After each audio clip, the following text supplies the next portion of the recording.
Welcome back to the Leading Detection podcast. So today we're joined by Shay and a very hot topic. We're going to talk about moving fraud detection into real time. Shay, welcome. Hey, thanks so much for having me. Awesome. So yeah, we are talking about shifting left, if you like. It's a comment that's thrown around the fraud detection space at the moment. So yeah, why is it important to talk about this today? Why is it so hot? I think we're in a space now where we can't sort of rely on delayed methods when it comes to trying to reduce fraud. So Yeah. I think that we are moving into a space where we need to rely on more technology, more like automated ways, more ways of actually detecting fraud before it actually happens, Mhm. more sort of real-time capabilities.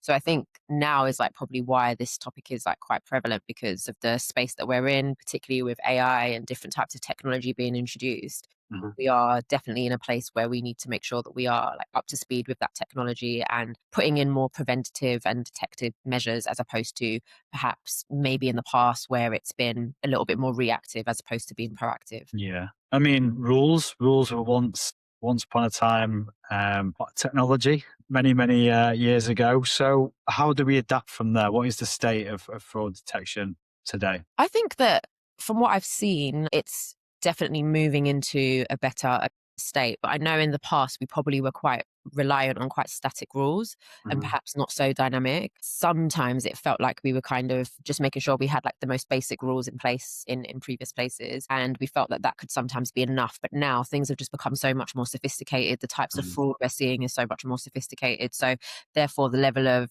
detection and the types of rules and the decision scenarios you use need to be a lot more advanced. So I think Mhm. now we're definitely seeing more sort of advanced types of rules. So definitely more kind of real time type of monitoring. But I would just say generally just more advanced rule logic as opposed to probably what we used to see before. Yeah. Is there a time and a place? Are static rules still a valid defense in any situation? I think, yeah. I mean, I don't know, maybe I'm a bit old school, but yeah, I think in some scenarios, yes, it's probably makes sense depending on the type of rule and what you're trying to detect. But I think that because the financial crime space is just ever evolving, you can't rely on just your static rules that say, if this equals this, do Yeah. this. You can't, you need to have something that's like almost real time adapting itself so that, depending on what type of activity is being picked up, then it sort of adapts itself to that. So I think, yeah, we're definitely in a space where you need that level of sophistication. You can't rely on static rules, I don't think. Has it just become a roadmap for fraudsters to bypass? So sorry, Matt, I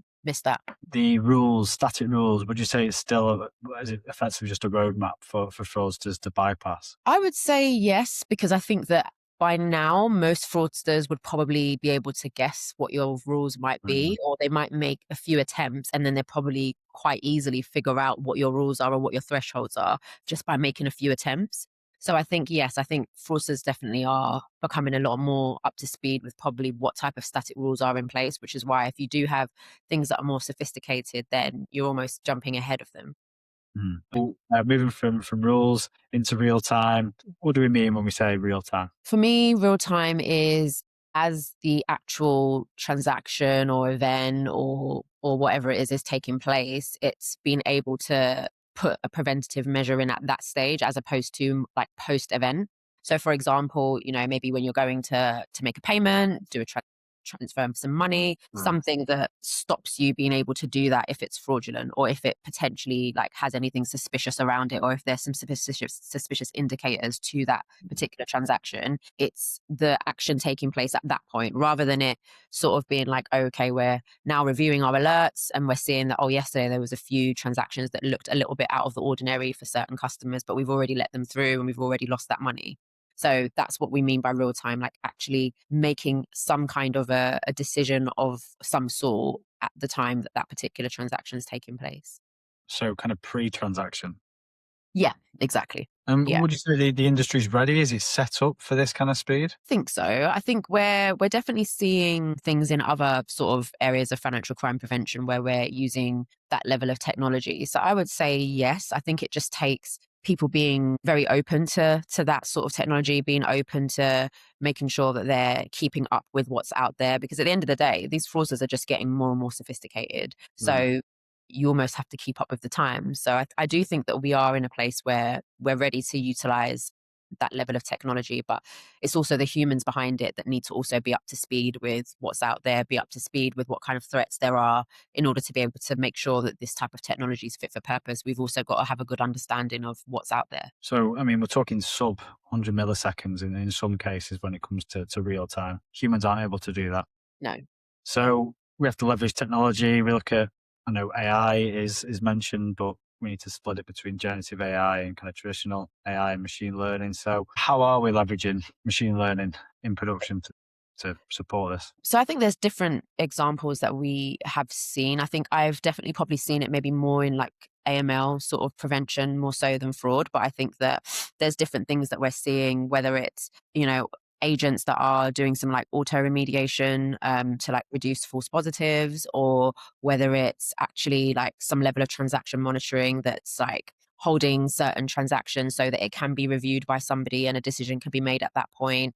I've seen in previous roles where we've had like real time blocking. So actually like blocking something before it even goes through and then a human then reviews it at that stage. So yeah, I think there's different ways that it's being leveraged. I've also seen in a previous role, we had machine learning that was essentially actually learning our customers' behavior and like how they use the product. And then from that, making decisions off the back of that, like what would be more likely to be that customer. So would Shay typically spend in this way? And if I would, then it would be like, okay, maybe there might just be some monitoring, or if it's like this is completely out of the ordinary for Shay, then it's like we need to look into this further. So I think there's many, many ways that it's being leveraged, and there's probably so much more that can be done that I'm probably not even aware of. Yeah. So you mentioned about more use cases from AML. What have you seen from AML that could be brought across to fraud? I think definitely the monitoring aspect. So I think that like having some enhanced decision scenarios for transaction monitoring can Mm. definitely be brought into fraud, I would say. In terms of like exactly how, from like a technology standpoint, that's probably not my Yeah. my expertise. But just in terms of like we've definitely seen the benefit of utilizing this technology to detect different types of financial crime use cases. So I think that that could also probably be leveraged in a similar way. Okay. And what's the bottleneck at the moment? As you say about the use cases. I think maybe a couple of things. So I think that a lot of this technology is also as advanced as it is, people are still learning. So people are still trying to understand it, understand what it can do. And some people may not feel like they've got enough of like knowledge about how it actually works to be able to implement it in the right way. So there Yeah. might be some challenges there. I also think that even as much as like AI has become something quite revolutionary, there is still some hesitation around how it's used and whether like it's got the right level of explainability from a regulatory standpoint. That's really, really important. So I think there's probably Mm. some things there that might be of concern.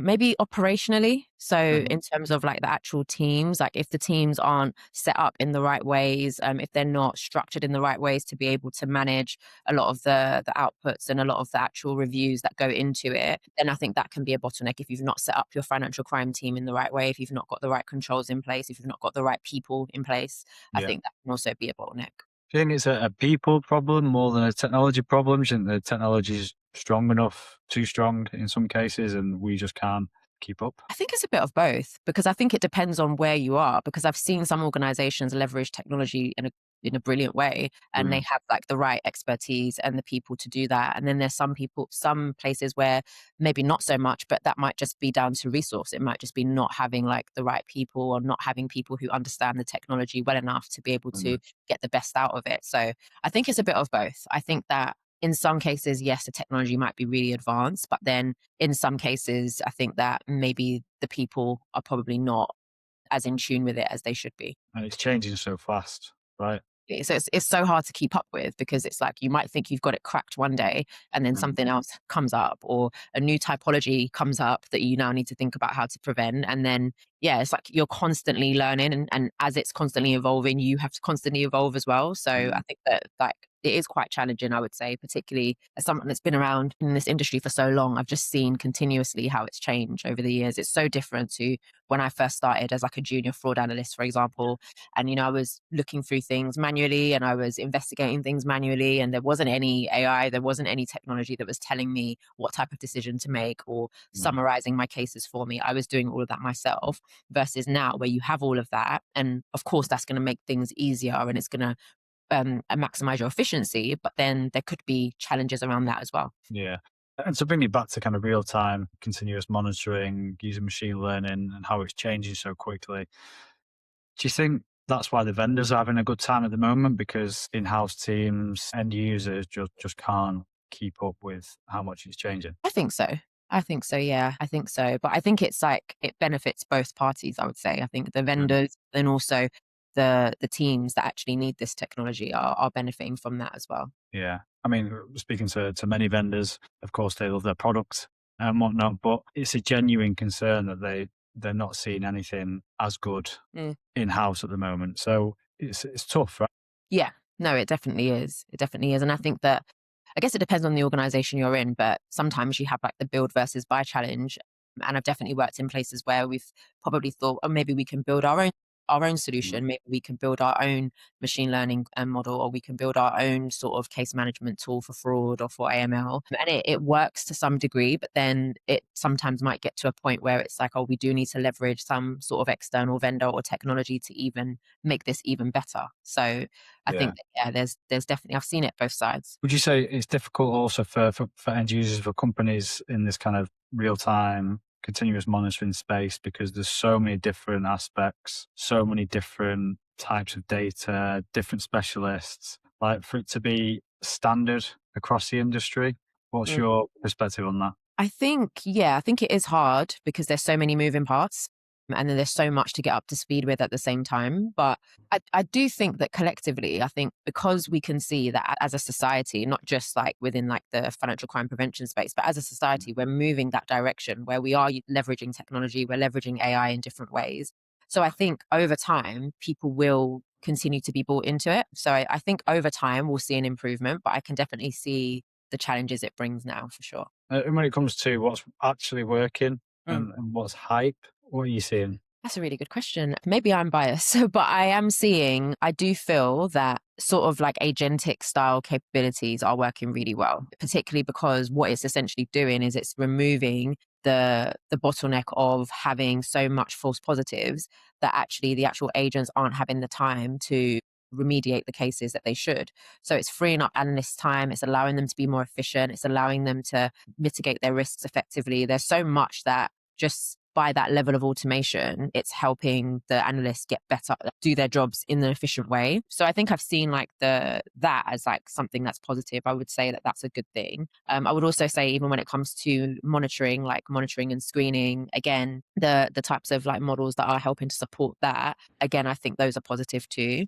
In terms of what I think is hype, I don't know if I've seen anything where I felt genuinely like, yeah, this isn't going to help or this isn't going to, I'm yet to see that. It probably exists, but I Mhm. haven't seen it. Not in the fraud space or in the AML space. I think anything that I've seen has felt like it's genuinely trying to solve a problem, even if it might not necessarily be the best tool out there. Maybe there's tools that are Mhm. better than that one, but it's felt like it's tried to solve a genuine problem in the industry. Right. So rather than promising something that you don't see is an issue or even possible and it's just being sold, more Yeah. so it's trying, but it might not be there I'm not quite yet. correct, Mark, but it's trying. I think there's probably only been like maybe one example where when I was on the industry side and I was running a financial crime department and I had a tool demonstrated to me that was presented that it would have all these capabilities. So like some of the stuff I've mentioned around like auto remediation and reducing false positives and all this sort of stuff and better case management and streamlining cases and all of that sort of stuff. And then when it comes down to it, it's not quite had the functionality to be able to do that. Mhm. So I think that's probably only, and that's been in the industry for a while. That's the only time I've had that experience where essentially someone's tried to sell something that doesn't quite do what it needs Mhm. you need it to do.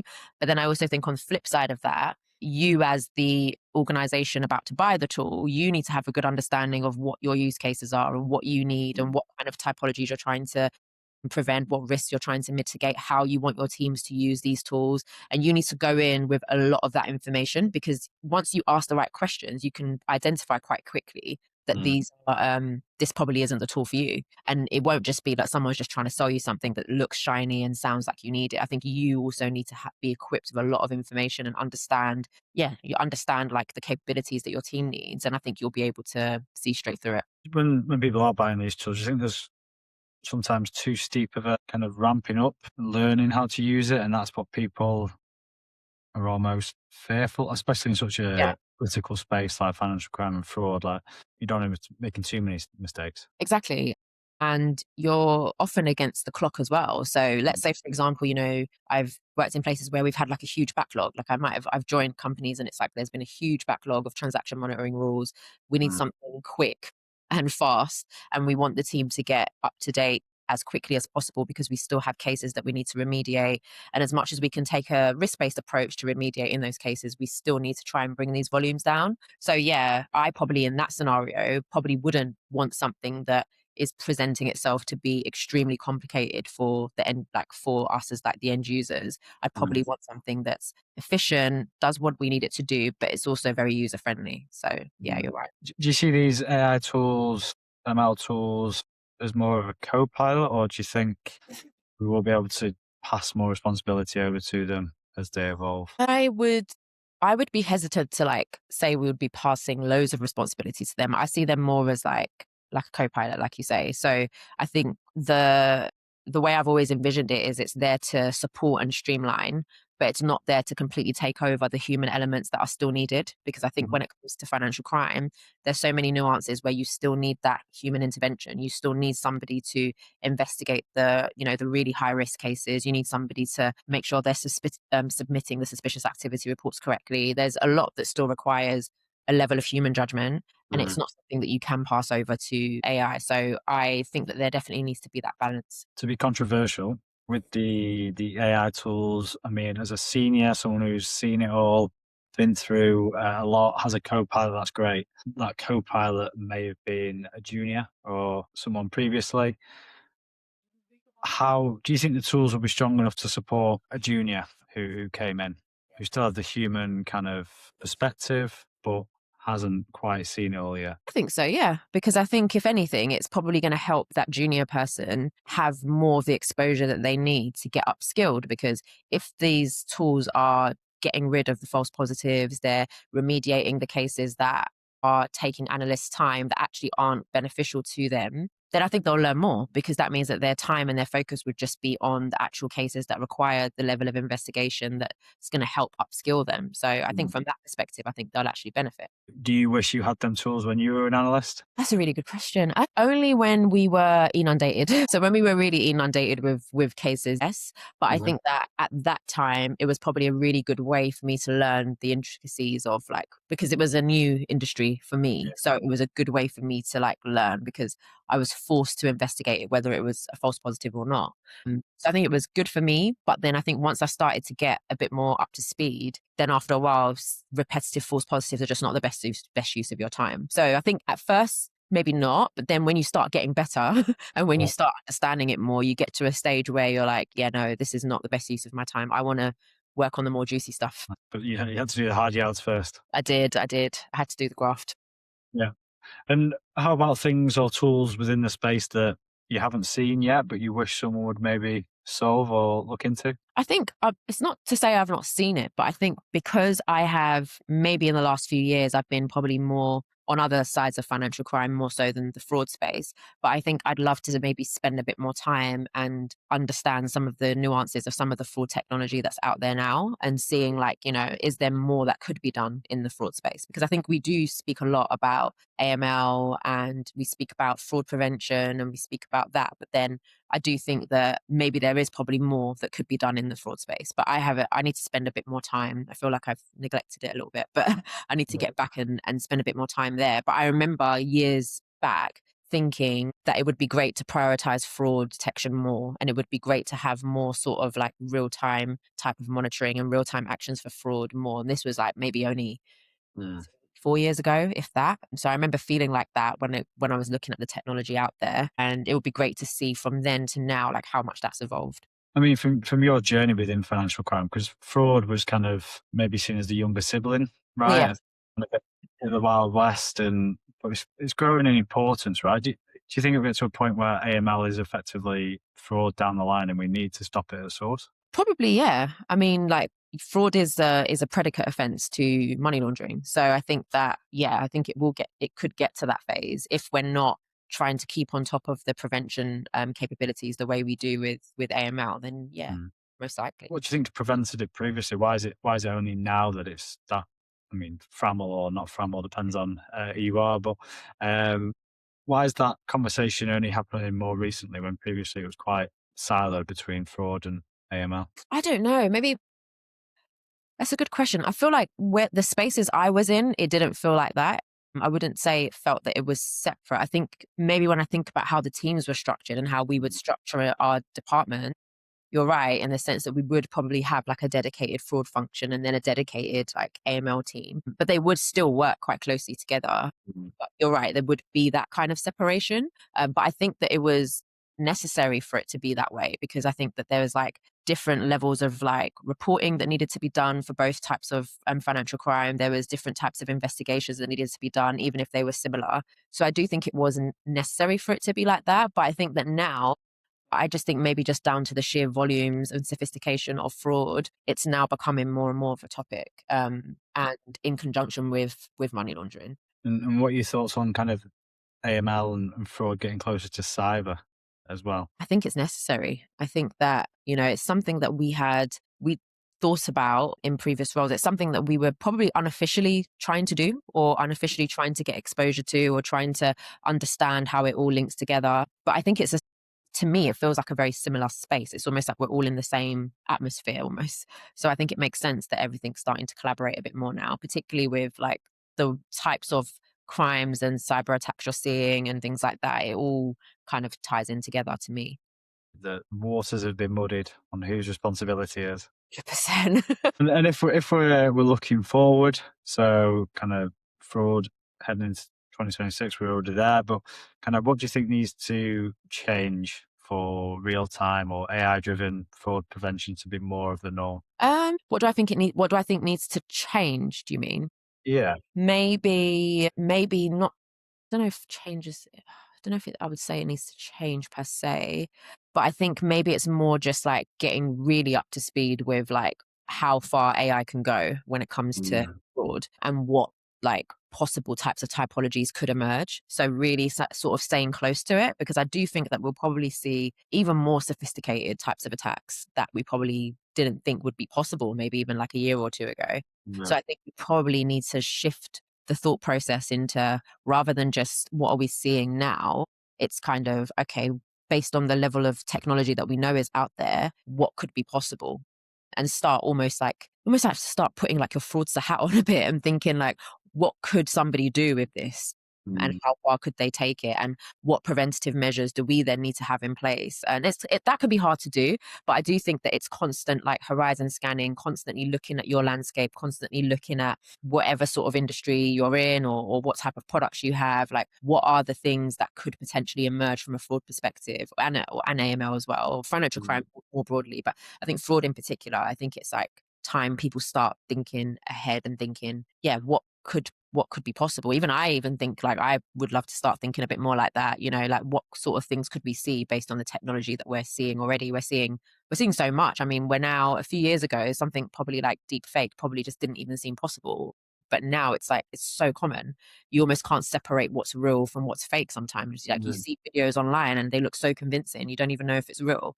So I think when you think of that, there's probably so many other types of things that are coming our way. And it's almost like thinking, how can we best set ourselves up so that we're equipped that when these type of attacks come, we can like leverage technology and we can actually figure out a way to prevent some of this activity. Yeah, I mean, it's crazy to think that the whole identity layer and documentation proof layer could be irrelevant in Yeah. the future because to generate something. How important do you think kind of sharing information or reports that are generated across the industry? Are we doing enough? How important are they? I think we are doing a lot. Definitely can always do more. I think, even if we are doing a lot, you can always do more. But I think it's so much more important now than ever. I think what I've really appreciated in my career is being able to tap into a lot of these financial crime networks where financial crime prevention networks, by the way, but like networks of other financial crime professionals and hearing their experiences, seeing what typologies they're seeing what they're doing. And then it gets me to think, okay, we've not seen this type of attack yet, but actually we've got a similar business model. So potentially they're probably coming for Mm, us.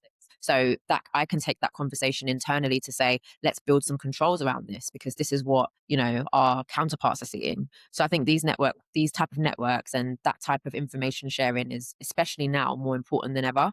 yeah. Um, and even just like, I know sometimes it can be hard because not all businesses want to share how exactly they're preventing things because you don't want to put that out there for the fraudsters to circumvent. I think it's so important. Yeah. And what have you seen? Maybe looking a bit further ahead, what are you excited about in the space this year? What are you concerned about? I am really excited to see how we continue to leverage technology in the fin crime space. I think lots is being done internally in terms of like actual firms and then also vendors. A lot is being done. But I definitely think that like there's probably more things that can be done and more things that are coming out. And I'm excited to see how far we can take technology. Because I think we always talk about how far like the fraudsters and the criminals are going to take technology. But I'm Mm. excited to see how far we as a fin crime industry, we're willing to take technology to sort of prevent things. I'm excited to see that. What would you hope would be achieved this year in that particular space? I would hope that we get more of a handle on the technology than the criminals do. Okay. Almost being like one step ahead of the curve. So kind of what I was saying before in terms of that constant horizon scanning, but not just limited to what's actually happening, but also thinking about what could be possible and trying to get in front of it. I think that we probably are in a place where we can't just rely on, and sometimes it's hard because until something happens, you don't know that you need to build controls around it. So it's kind of a bit of a catch. I think it would be great if we can start to move into a space where we can sort of say, right, we know these are the types of things that potentially could come down the line. And this is the type of technology that could help. And what are you cautious of? What are you maybe concerned about that may come up this year? I'm just a bit more cautious of where that could go. So not even just from a criminal's perspective, because yeah, I'm terrified about the kind of things that they can do now, but then Mm. also the businesses that are maybe creating some of this technology to try to prevent it. The whilst technology is great, we just have to make sure that we're using it properly and that it actually does what it needs to. And I just worry that, like, you don't want situations where people are just building things that they think will help, but maybe not making sure that what they're building is actually going to solve that problem. And then let's say you have like a really small firm that's like a startup and maybe can't afford some of the like bigger technology. So they just buy this like little tool that somebody's built and then they think that they're preventing things, but actually it's making it worse. And I think those are kind of things I worry about, that anyone can kind of just get up tomorrow and spin up some new technology. Yeah. There's like no kind of barriers to entry. There's like no limitation. So I think that scares me, both from a criminal perspective, but even from a vendor perspective. Pleasure.